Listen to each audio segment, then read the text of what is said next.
This is the Makinon 24mm f2.8, a brand and a lens you might have never heard of. I saw this on a used market website and I've never heard of the brand, but there also isn't any in-depth review about this lens. So I took a gamble on this, as vintage 24mm f2.8 lenses are getting rare to come by and especially costing only 20 bucks. Though this Makinon branded version is quite rare, the lens has been sold under the brands Hanimex and Toyo Optics USA, and out of the two, it seems that Hanimex is the easiest to find, and there is a lot of them on eBay selling for various affordable prices. So in this video, I'm going to test out my Makinon 24mm f2.8 and see if this is a good lens at all. But first, a brief history about Makinon Optical.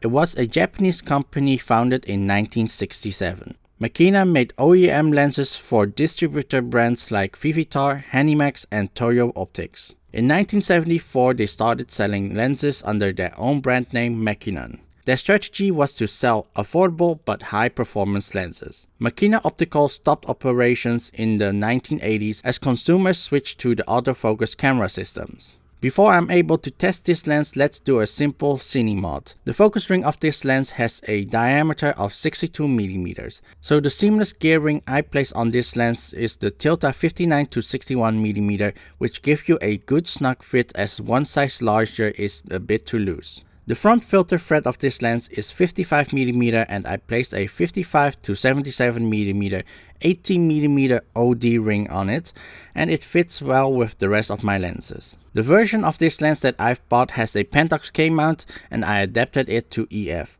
However, this lens can also be found in different kinds of vintage lens mounts.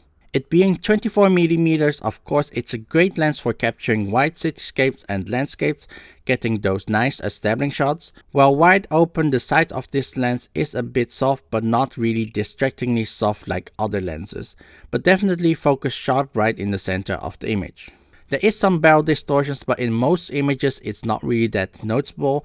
Just avoid aiming your camera at a brick wall. The lens does have a vignette where the center of the image is brighter than the side, causing the feeling that the background or things that are on the sides being underexposed, and stopping it down to f4, it will actually even out the image. The lens has an 8-plate aperture, which does a great job of keeping the bokeh round in the center of the image. Talking about the bokeh, we of course have to talk about the swirly bokeh of this lens, as it swirls really nicely like the Helios. While in the Soviet lens lineup there is no 24mm, and this lens would actually fill in that gap quite well.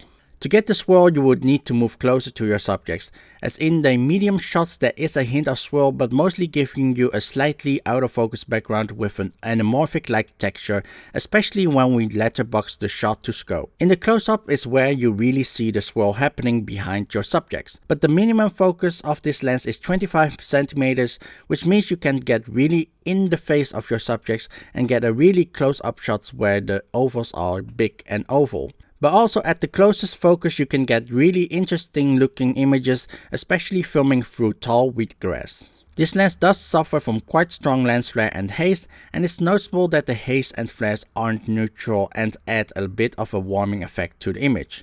And to hold off the lens flare and haze, it's really recommended to use this lens in combination with a matte box and a flag.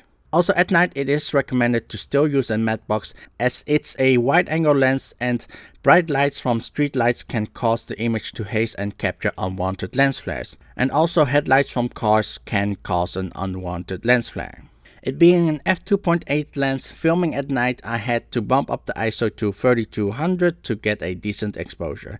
I really need to look for subjects really close to street lights or window lights from shops. Overall, the Makinon 24mm f2.8 can produce really nice filmic images, especially when you letterbox it to scope, and especially it can focus quite nice and close up, and I can put it in my collection of swirly lenses.